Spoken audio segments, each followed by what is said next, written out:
Welcome to Lynn Cullen Live. Talk radio without the static. Email your questions and comments to lynncullenshow@gmail.com. And now your host, Lynn Cullen. Yeah, that's me. That is I guess is proper. C'est moi. Gee, speaking of French, did you see the Prime Minister? Man, he's hot. Of course, he's gay. But he's like 34. You know, here we are with this geriatric government. And, man, the French, they're gonna have somebody with a pacifier in their mouth pretty soon running the country. Yeah, he's, I think the youngest ever. Of course, the president, Macron, was in his 30s when he got the job, but that was 7 years ago. So now he's an old guy in his 40s. But this Gabriel Attal, 34 years old. Anyway, I don't have a clue, what the politics are or any of it, but it's just it's so incredibly different than what we see here with our doddering old folks in charge. In my head, I'm seeing Mitch McConnell, and I'm seeing Joe Biden and that horror Trump and those horrible people. And then the younger ones under them are often horrific too. So I don't know. God help us. Yeah. I'm going to be all over the place today. Just a fair warning.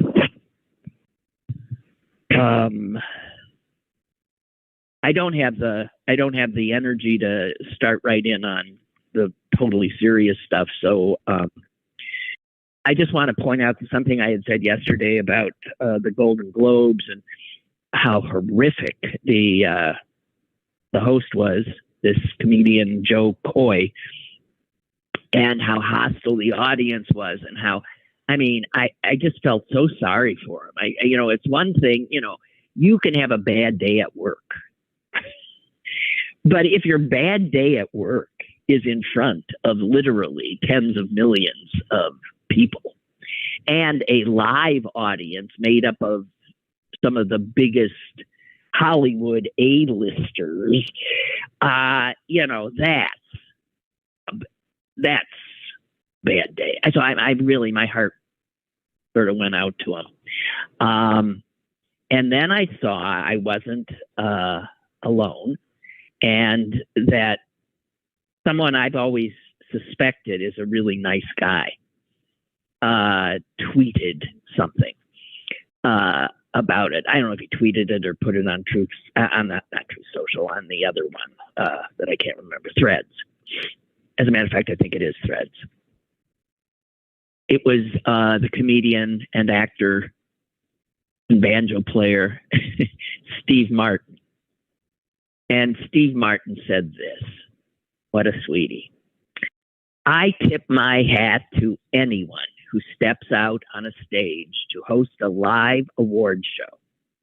It's a very difficult job and not for the squeamish. I know, because I'm still throwing up from the last time I did it in 2010.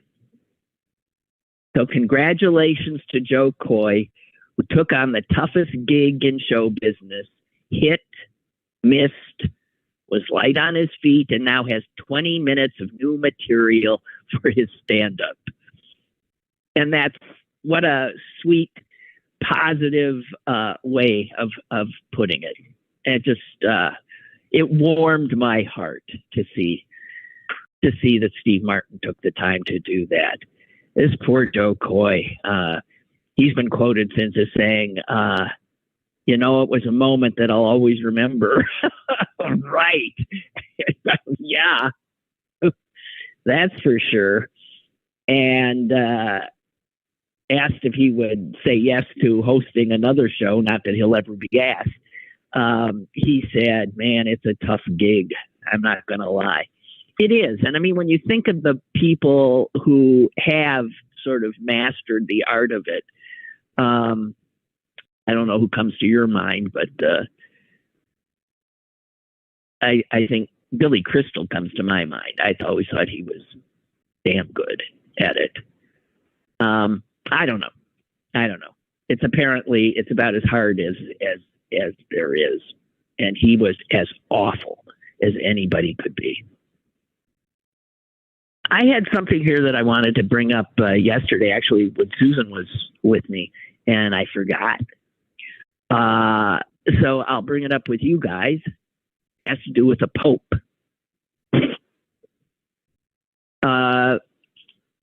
There was a headline the other day. I was sort of surprised. What do I know? The Pope has really come down hard on people who use surrogacy to have a child. And that would mean some heterosexual couples. That would mean a lot of gay couples. Who knows? It's something that we have seen here for years. And I have to admit, I think the first time I heard about it, how many years ago was that? I was somewhat shocked because I thought,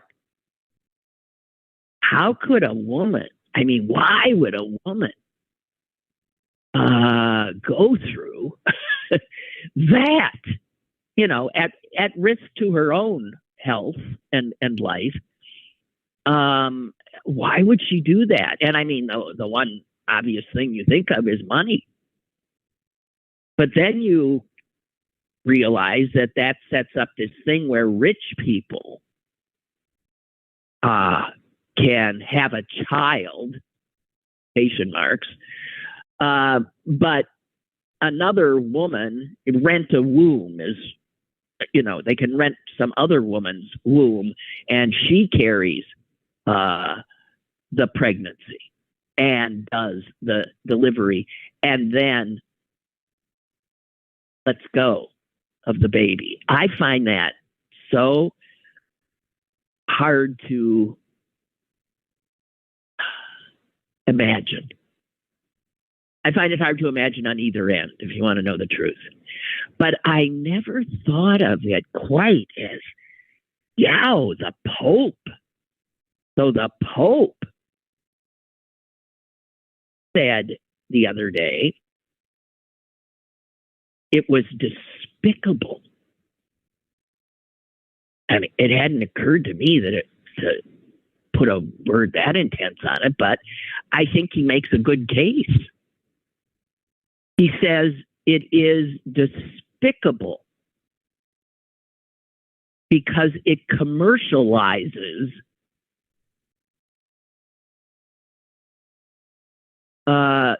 pregnancy, which he finds abhorrent. Let me see some of his other quotes. A child should never be the basis of a commercial contract. He thinks it should never be allowed, that it should be universally condemned and prohibited. And then in the article, I see that surrogacy is, in fact, already illegal in a whole bunch of countries, including Italy. And in some places, compensated surrogacy is illegal, while uncompensated, so you get the commercial aspect out of it, where then it becomes, I guess, just someone doing a hell of a good deed for somebody else. That is allowed. But it is illegal or highly restricted in much of Europe. and paid surrogacy is legal. And so it's just a hodgepodge. Paid surrogacy is legal in Ukraine, Russia, and Belarus.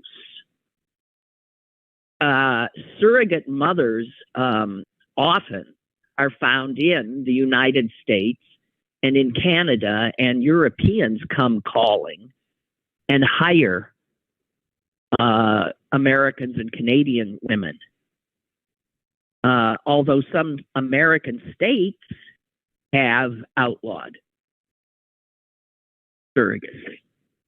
I was sort of surprised by the fact that I had never thought about it so much. About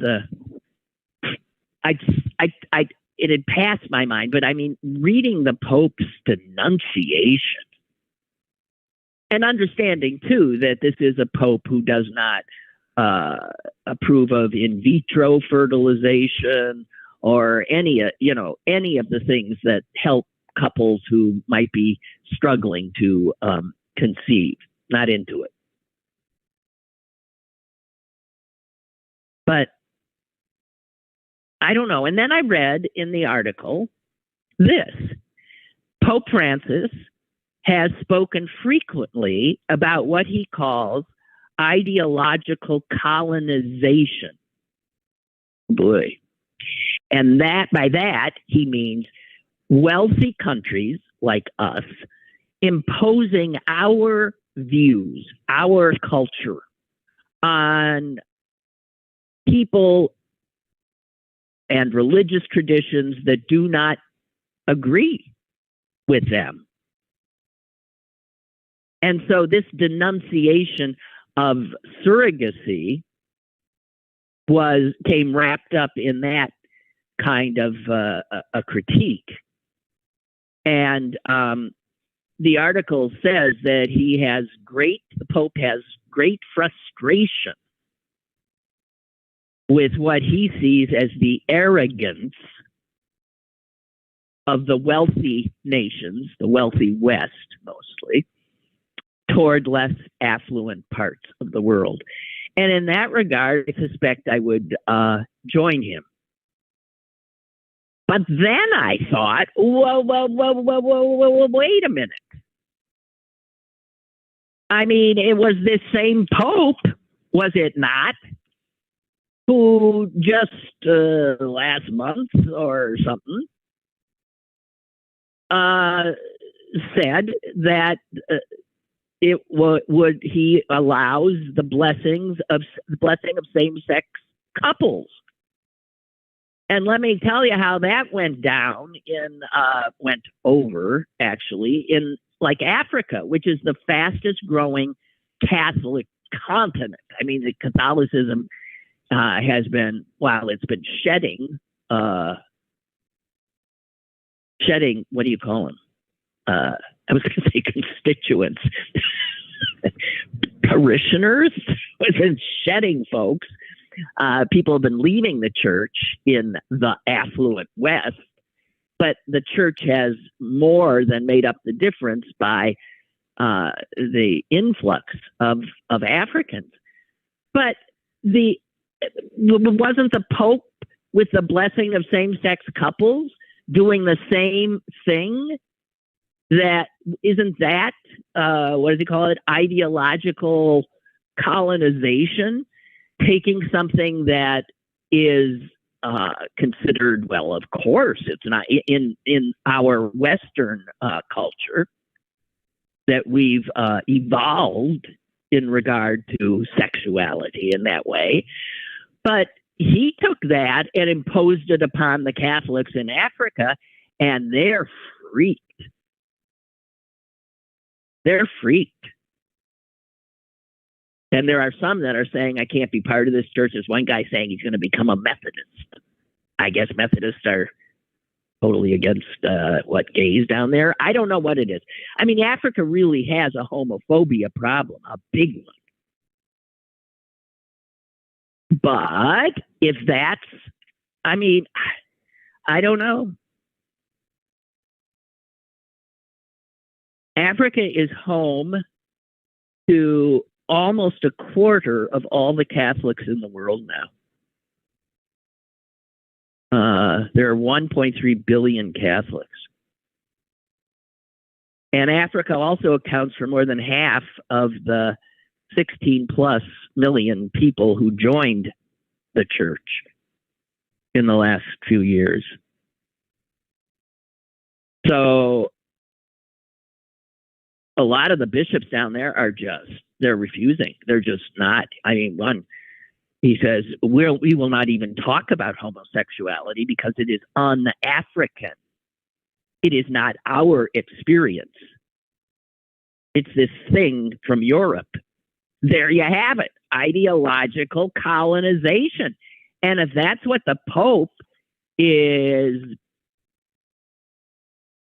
freaking out with surrogacy, I mean, I mean, it just shows how it's hard to maintain, I think, consistency in how you parse the world. And thank God I'm in no position to have to, make choices like that for others as a pope would, laying down the law. But I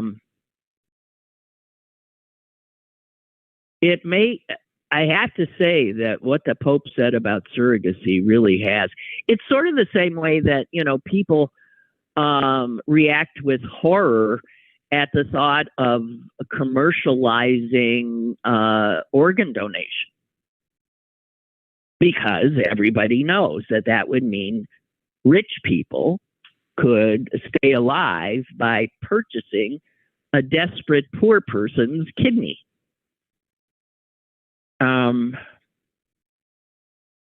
Or one can even see a person willing to sacrifice their life so their heart can go to somebody if their family will be compensated. So killing themselves for their family security. You can see why that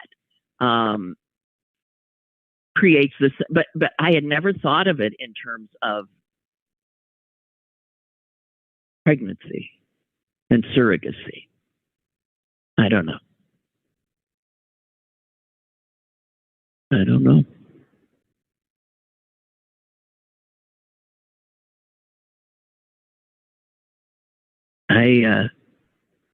Part of me sort of thinks that that there are so many humans on this earth very young ones, who do not have good prospects, let's put it that way, who are in need of family, of parents. That you could, that if somebody who can't conceive needs a child, adoption is the way to go. It's not as though nobody has the, do we have the right? Is it a human right to procreate? No, it's not. It is a drive. But if a person wants to parent, there are children who need them. So I think I've gotten a little cool on surrogacy myself. We have a caller. Hello.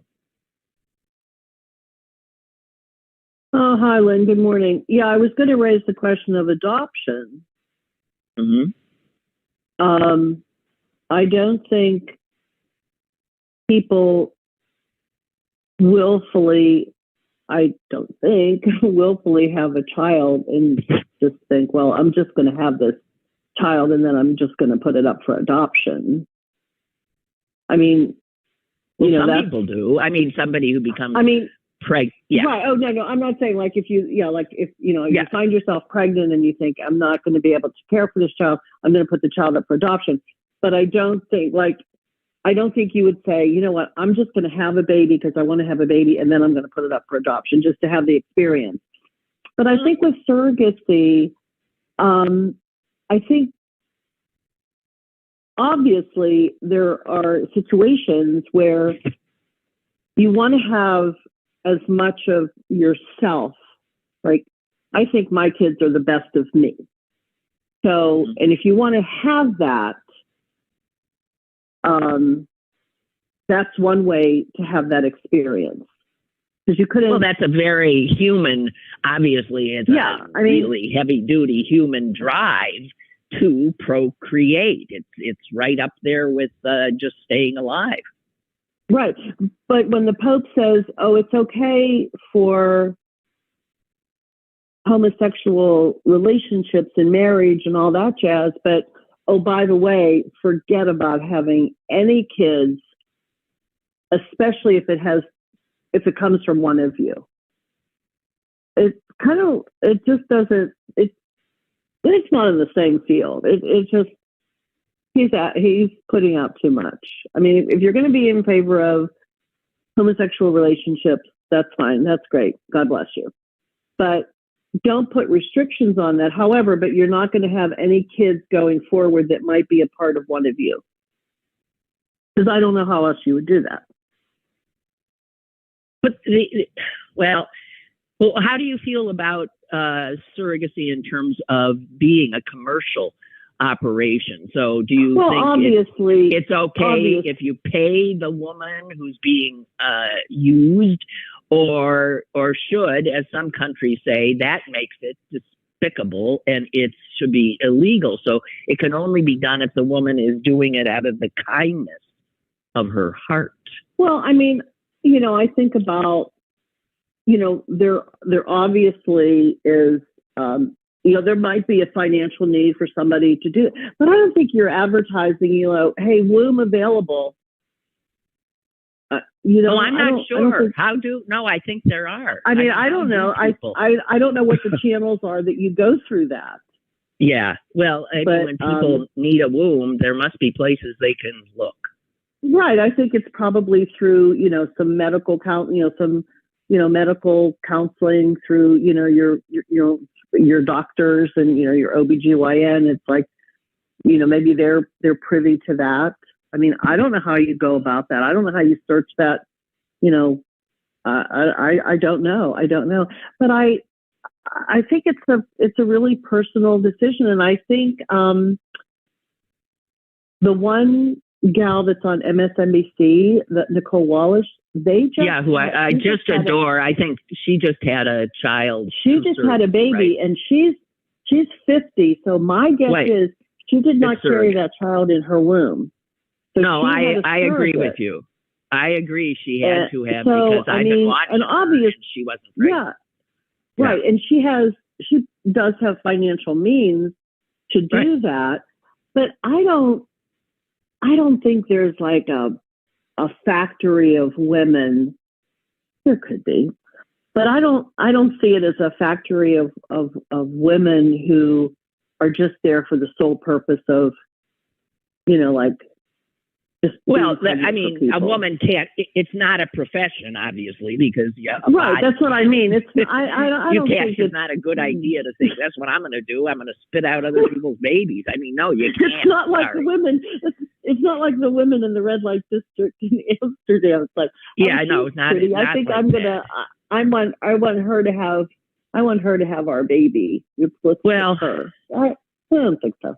But anyway. Yeah. Anyway, well, I thank you for your input. Glad to catch up with you. Two things: Happy New Year and Happy Birthday coming up. Oh, thank you. You don't want to forget those. Oh God, Alrighty. Yes, we do. Okay, goodbye. Later, bye. Bye. Yeah, geez, I do. I have a birthday coming up.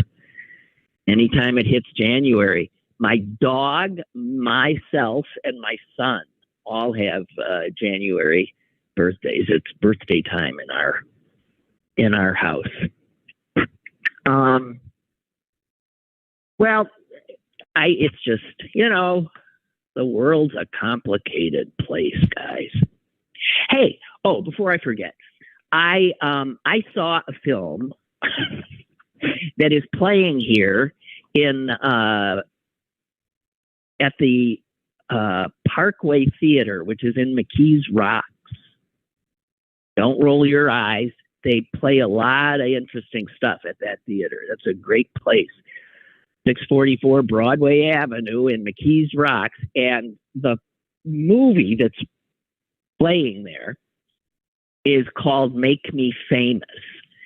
And it's a documentary, and rave reviews, but it's only being shown in theaters now.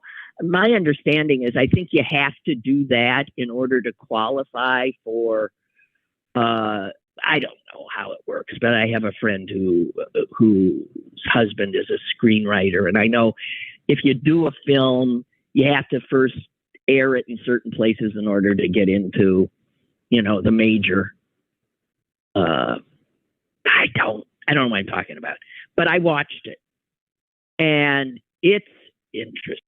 If you're into art, into contemporary art and history and the business of art, which is horrific, you would be interested in this. And as I said, rave reviews. The Guardian says a touching look at the shabby corners of Manhattan before they were gentrified beyond recognition. So it's about a bunch of artists, real time. And some of them are, there's old video of them, and then there's newer with the ones who survived, because a lot of them died, like Keith Haring and Basquiat. And if you're into that, it's fascinating. And it focuses on an artist that nobody knows, Edward Brzezinski, who it's a fascinating story and becomes sort of a mystery as well, since he disappears.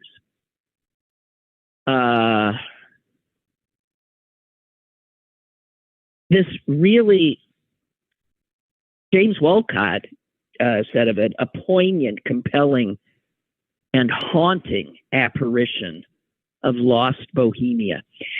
And one other says, everyone see this movie and no one ever make another one like it again. I don't know. I'm just telling you, it kept my attention.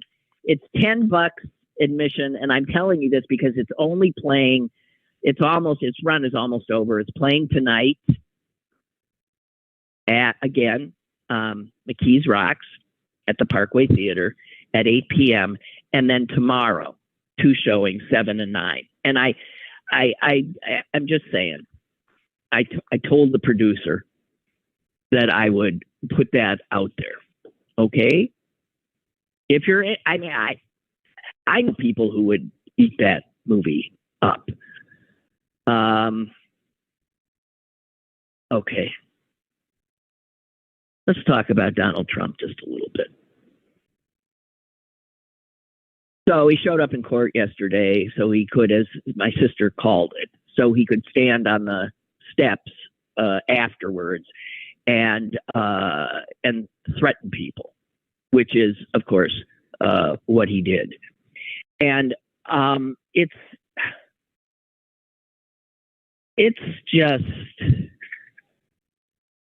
really something how he just continues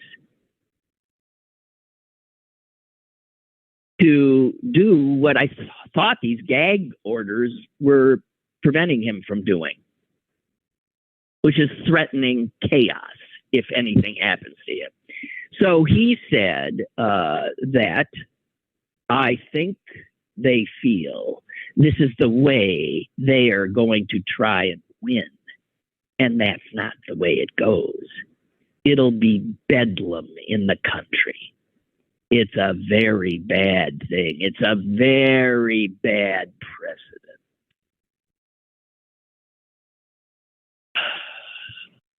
So, again, putting us on record that the only proper decision for the courts is to find in his favor or there will be trouble. The only proper thing is for the American voters to find in his favor, or there will be trouble.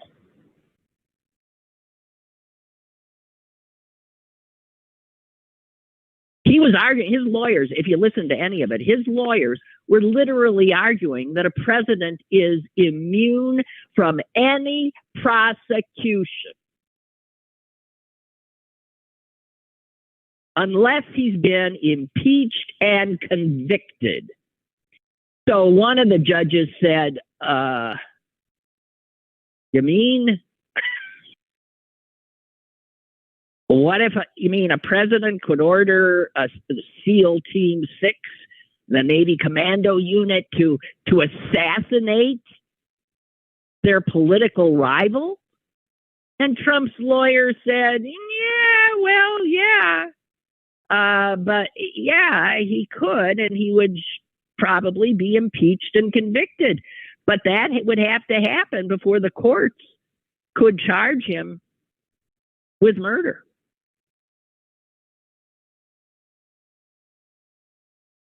So the judge also said, don't know if it was the same judge, you know, I think it's paradoxical to say that the president's constitutional duty to take care that the laws be faithfully executed, right? That's when he puts his hand on the Bible, and that's the oath he takes. His constitutional duty to take care that the laws be faithfully executed somehow allows him to violate the criminal law. Where does it say that? Unbelievable, guys, where we are. And I just put this out there for those of us who cannot still fathom how anyone could possibly vote for this man. I give you the words of a senior fellow at the Brookings Institution and the author of A Defense of Truth. His name is Jonathan Rauch. And he says, and also for those of us who see Trump as an idiot, he is in many ways, but he's a genius in others. And here's what Rauch says. When it comes to manipulating the information space, when it comes to getting inside people's heads, when it comes to creating alternative realities and mass confusion, he is as good as anyone since the 1930s. And you know who I'm talking about. He's a master of chaos. And that is in large part, why we are all, and this nation is, in the predicament that it is. And even though, we've gotten used to the idea, the big lie, right, that he won the election, there'd be a time like 20 years ago, if any of us were to have posited, can you imagine a president losing the election and refusing to acknowledge it, and then inflaming a huge swath of America that the election was stolen, even though it holds up to no evidentiary scrutiny at all? Can you believe that would happen? We would think, what? I mean, that's like a nightmare. That's like a what?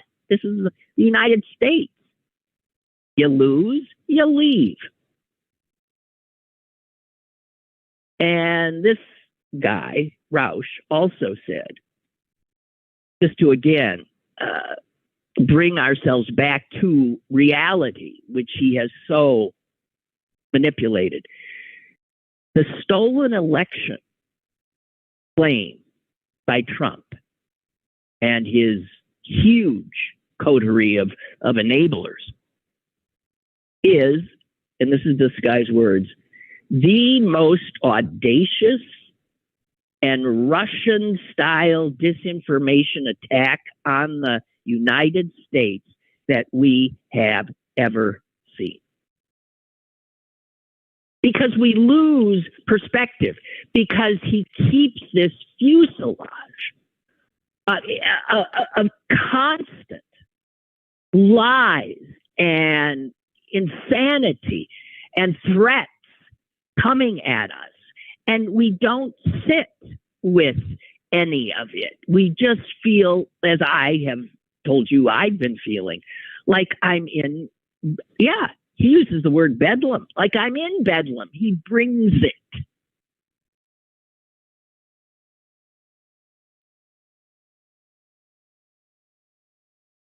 Oh, gonna be a long year, guys. Gonna be a long year. Which is why I'm going to share with you, maybe you already saw this. It's a story that just, what a wonderful person. I want to tell you a story about a couple that did something on Christmas Day, spent their entire Christmas Day in a strange city trying to unite a lost dog with its owner. Now, the couple in question were in this strange city. Actually, it was San Antonio.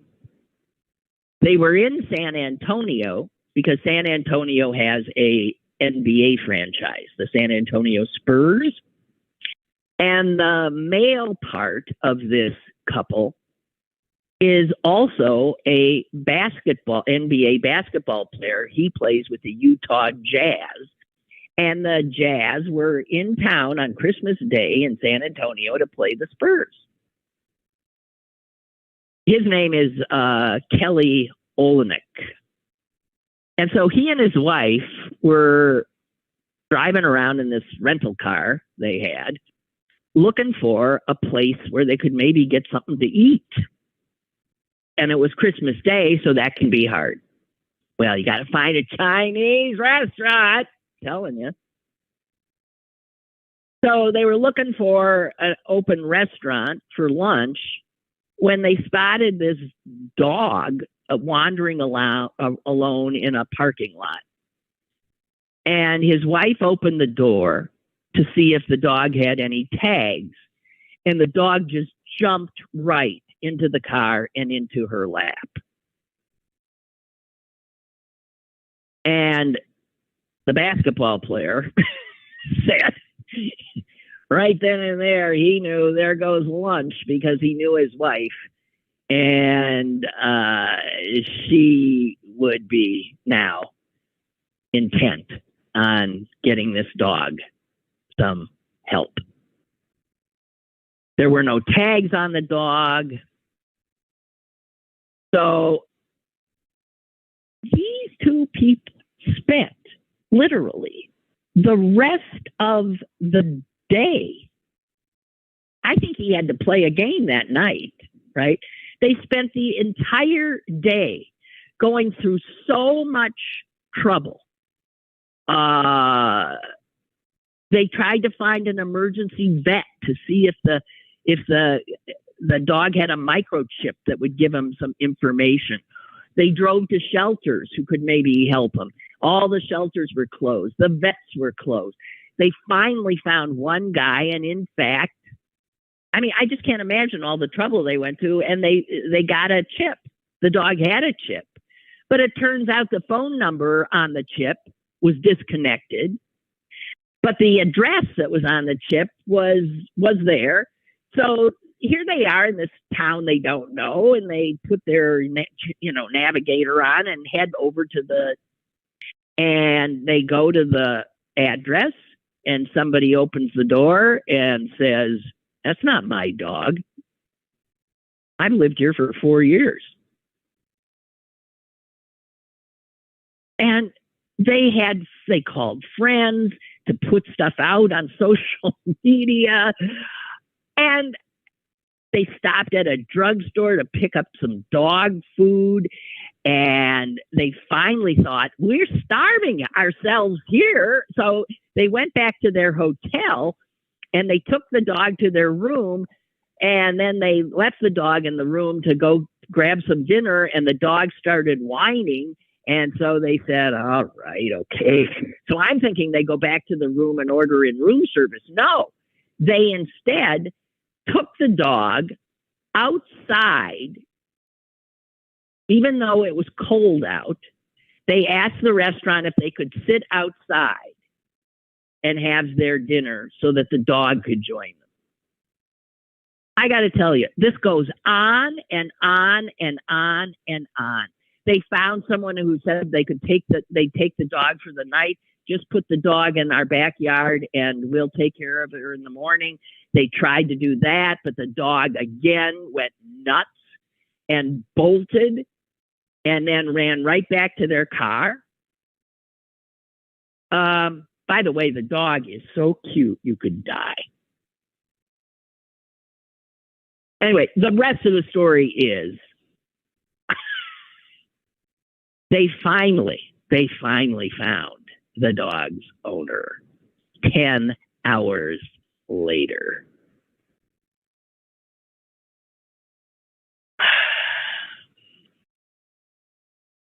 And there's some questions in the story that I don't quite get, which I'll spare you. They didn't have a game that night. The next day was the game. And damn if the dog lover team, the Utah Jazz, beat the San Antonio Spurs. And this wonderful couple now are texting back and forth and will stay in touch with the dog's owner. So there you have it.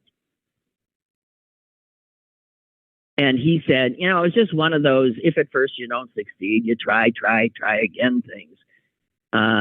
There were so many dead ends, and if we had stopped at any one of those, we wouldn't have gotten where we did. Oh, God. Is not that, wow. Again, what a wonderful couple.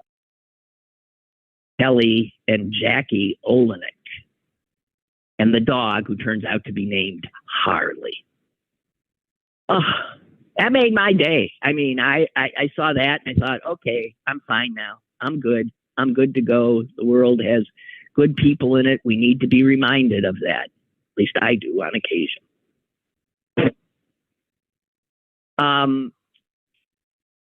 Speaking of dogs,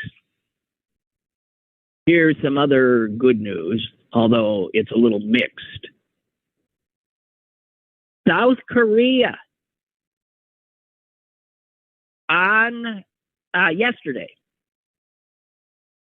outlawed the slaughter and sale of dogs for human consumption.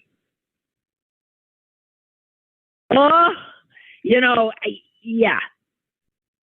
Now that's something that the Koreans did for actually at times when it was a very poor country and they're starving to death. Dogs were, eaten a lot. And there are dog farmers there who will be compensated now that they will not be allowed to do that. The Korean people were 82% behind this. They've moved on as well. But it turns out that dog eating, it says here millions of dogs are still killed every year for their meat in Cambodia, in Indonesia, in Vietnam, and in other Asian countries. Millions of dogs. Wow. But the good news is that ain't going to be happening in South Korea anymore. I read that story to my dog, blissfully unaware of how good he's got it. I said, if you were over there, the people there would eat you. There's plenty of places where if I were, they'd kill me too. Got to realize how lucky we are to be where we are, even if where we are is getting frightening.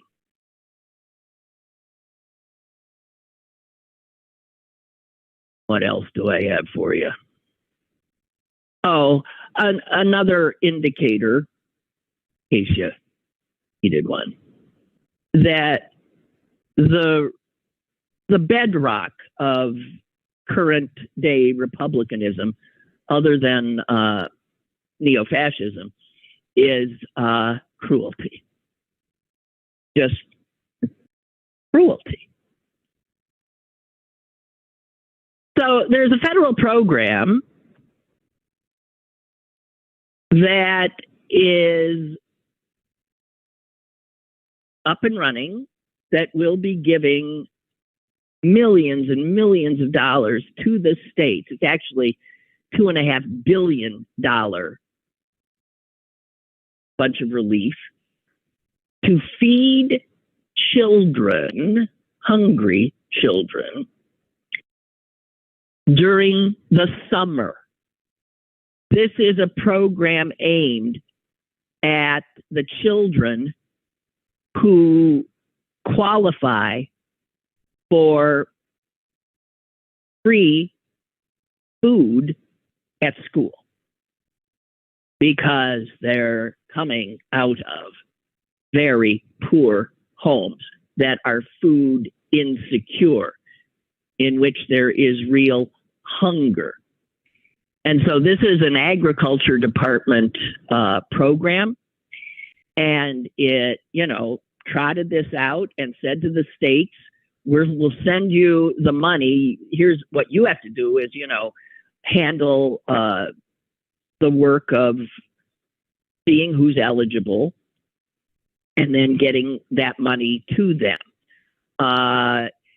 It provides a family with incomes below the poverty level who already gets school lunches for a reduced price or for free with $120 per child for the summer. $120 per child to buy food at grocery stores, farmers markets, or other approved retailers. And the agriculture department says this is a giant step forward in meeting the needs of these families and children in the summer months when the food assistance they rely on the rest of the year is unavailable. 15 governors, all Republican, have turned down the aid, said we won't do it. 15 governors turning down this money to feed the hungry children in their states. And here are some of it's beyond belief. The governor of Iowa, Kim Reynolds, said, you will not believe what I'm about to say. She said, I see no need to add money to a program that helps food insecure youth when childhood obesity has become an epidemic. I mean, I read that and thought, what? Nebraska's governor, Jim Pillen, said, I don't believe in welfare. Let them go hungry. He didn't say that part, but that's what he meant. How? It says that in 2022, food insecurity rates increased sharply, with more than 17% of households with children lacking enough food. And, food banks will tell you, this is not in Oklahoma, they've turned it down. That's another Republican state that turned it down. And they know that there's more than 350,000 children there who would benefit. It's beyond belief. The chief executive of the food bank, the biggest food bank in Oklahoma, said it is just heartbreaking. It's really scary and gives me goosebumps just saying it out loud. Other states declining to participate are Alabama, Alaska, Florida, Georgia, Idaho, Louisiana, Mississippi, South Carolina, South Dakota, Texas, Wyoming, somehow Vermont. What? I just...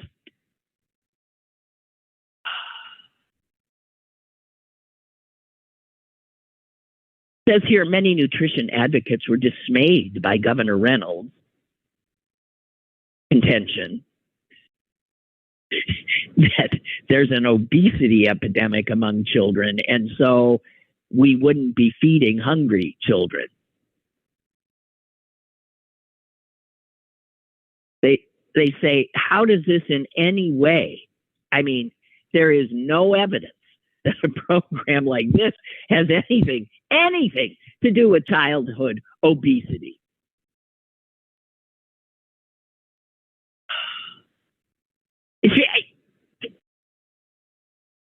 Anyway, it's really something. It's really something.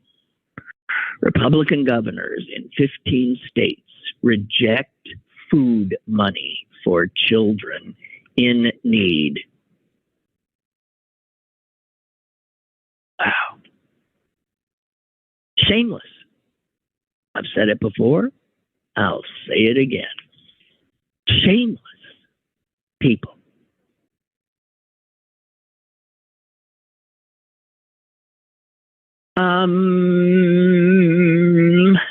I want to, that next door thing that it drives me crazy. Every once in a while I'll see something and I'll respond to it. And this was something I did respond to it. This so outraged me. Let me find it. A woman posted, I could give her name. She's in Troy Hill. Julie. Won't do your last name, but I think you should be so ashamed. Anyway, Julie put on Nextdoor 5 pictures of a woman. It's obviously taken from her upstairs window, and it's of a woman approaching a black car, a van, and then walking away. It doesn't show me anything. It's just a woman in black at a van. And this is what Julie put out to all the folks on Nextdoor, which is a sizable bunch of people. If you live in Troy Hill on Gutman Street, I don't know how it's pronounced, make sure your doors are locked. The girl that lives at 1148, so she's given this woman's, the woman in black, she's given out her address. And then she accuses her of trying to steal her car. The girl that lives at 1148 has sticky fingers. She tried getting into our van this morning at 8:12. Well, you can't imagine the number of then people start piling on. Why? Call the police. You have to report. I mean, it's just like the mob forms immediately. And if you look at the picture she posted, you don't see anyone trying to get into her van. You see a woman standing outside the van. That's one of the pictures. And then she's gone. And finally, somebody, shady side, posted, it doesn't show her doing anything. You people on here who are commenting are total morons. What do you actually see? This is why juries can't be trusted either, because of people like you. Just because Julie said this, you believe her with zero proof of anything whatsoever? Talk is cheap and you people are easily indoctrinated. Pathetic. I agree. I said, yeah, way to go. And then a bunch of, this thing goes on and on. People, the mob still forming, frothing at the mouth. They're trading stories of their vans being robbed and about you can't trust anybody anymore. And then this comes from a woman named Jacqueline in Troy Hill, who happens to live at the address that was given. And she writes, so I live upstairs at this house and have contact with my downstairs neighbor. She was waiting for a ride from a family member who drives a similar van and thought it was his, which is why she tried to get in. She realized her mistake, and depending on your footage, you may be able to see her family member pull up shortly afterwards to pick her up. She wasn't trying to steal anything from you. Later, I got the woman falsely accused of trying to steal this woman's car. She put out a thing saying, hey, thank you very much. I didn't try to steal anything and thank you for it. Of course, she was black, right?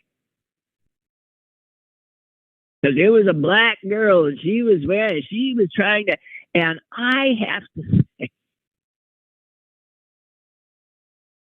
I then went nuts. I wrote to her and I put a thing out and said,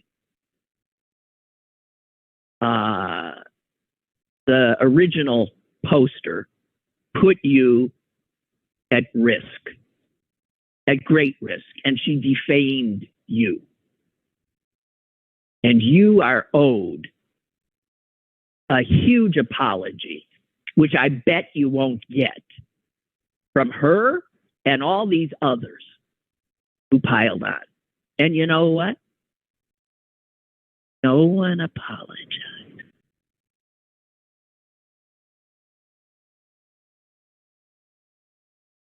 Next door.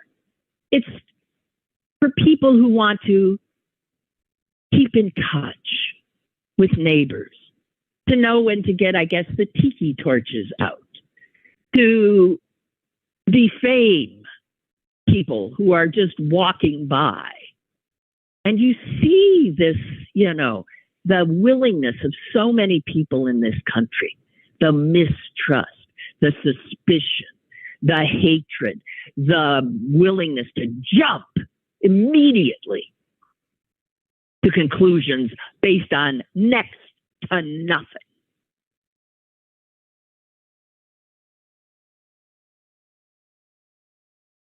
Voters. Okay, that's it for me. Don't blow away today. Okay? Put some rocks in your pocket. I'll talk to you tomorrow.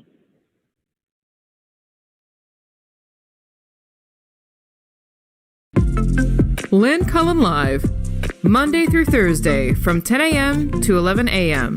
and archived at pghcitypaper.com. The opinions expressed on Lynn Cullen Live are those of the host and do not necessarily reflect the viewpoints of Pittsburgh City Paper or its advertisers.